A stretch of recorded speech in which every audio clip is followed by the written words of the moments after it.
दोस्तों, एक तरफ तो पैसों की तंगी झेल रहा पाकिस्तान, वैसे ही अपने देश के हालात की वजह से परेशान है, क्योंकि पाकिस्तान में अब महंगाई काफी ज्यादा बढ़ गई है और वहां के लोगों का भी वही गुजारा करना मुश्किल हो गया है।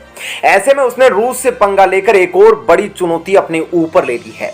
दोस्तों, ऐसे में आप सोच रहे होंगे कि पाकिस्तान ने ऐसा क्या कर दिया है कि अब उसे रूस की तरफ से काफी मुश्किलों का सामना करना पड़ सकता है और शाहबाज भी काफी मुश्किलों में फंसते नजर आ रहे हैं। तो ये सभी बातें हम आपको इस वीडियो में बताने वाले हैं, इसलिए वीडियो को अंत तक जरूर देखिएगा। जैसा कि आप सभी जानते हैं कि रूस यूक्रेन युद्ध के चलते हुए अब 6 महीने से भी ज्यादा का समय हो गया है और अभी भी दोनों में से कोई पक्ष हार मानने को तैयार नहीं है। ऐसे में अमेरिका के नेतृत्व में नाटो देश खुलकर हथियारों के मामले में यूक्रेन की मदद करने में लगे हैं, तो वहीं रूस को ईरान जैसे देशों का साथ मिल रहा है।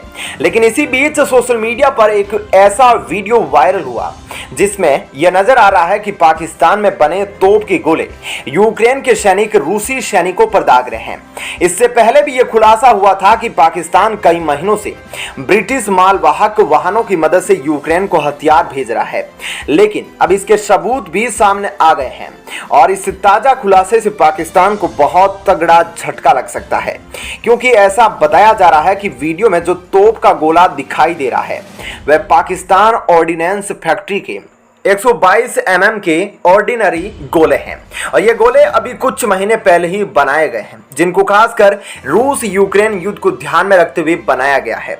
इससे पहले भी इस बात का खुलासा हुआ था कि पाकिस्तान पश्चिमी देशों को हथियारों की आपूर्ति कराने का हिस्सा है और पाकिस्तान के रावलपिंडी शहर में नूर खान एयरवेज के जरिए पश्चिमी देश रोमानिया के हवाई अड्डे तक हथियार पहुंचाए जा रहे हैं और इस दौरान ब्रिटेन में भी एक एयरवेज का इस्तेमाल किया गया है और अगस्त के महीनों में इन्हीं हथियारों को यूक्रेन में ट्रांसफर किया गया था।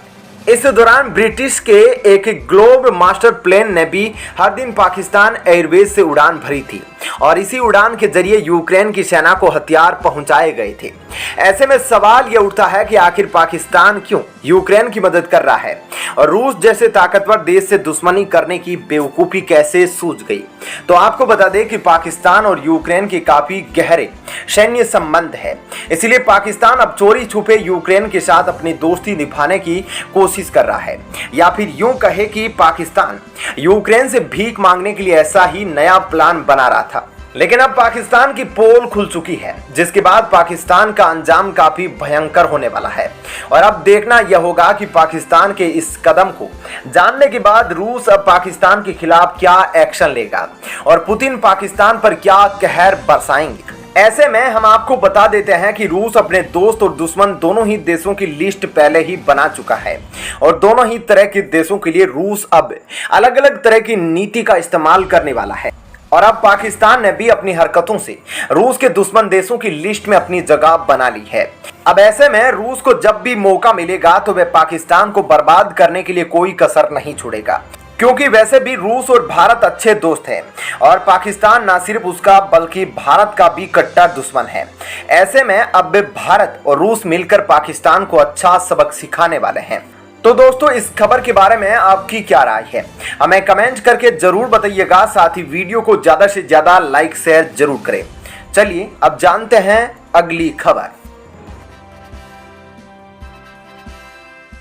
दोस्तों, आज पूरे विश्व भर में भारत के उस हथियार की चर्चा हो रही है जिसे बनाकर भारत ने इतिहास रच दिया है। जी हां, प्रधानमंत्री नरेंद्र मोदी ने भारत में बने पहले एयरक्राफ्ट कैरियर आईएनएस विक्रांत को इंडियन नेवी के हवाले कर दिया और इस भारतीय एयरक्राफ्ट के नेवी में शामिल होने के बाद हमारी सेना की शक्ति में कई गुना इजाफा हुआ है।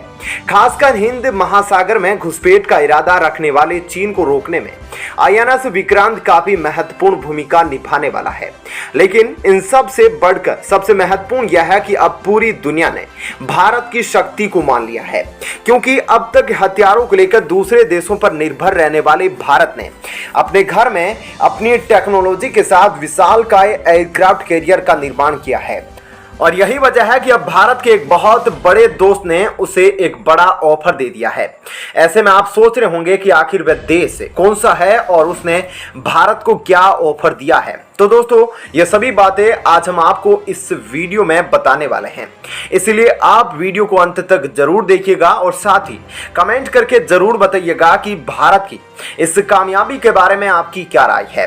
तो चलिए अब देखते हैं पूरी खबर विस्तार से। आपको बता दें कि दोस्तों, यह देश कोई और नहीं बल्कि फ्रांस है।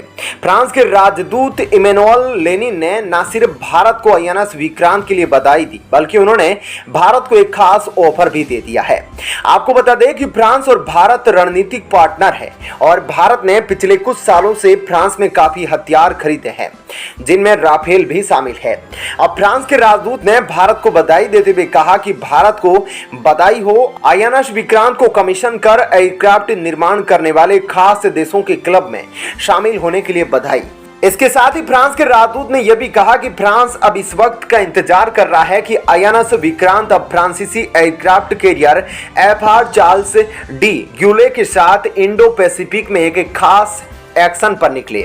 ऐसे में फ्रांसीसी राजदूत का यह ट्वीट कई मायनों में खास है, क्योंकि उन्होंने इंडो पैसिफिक शब्द का इस्तेमाल किया है।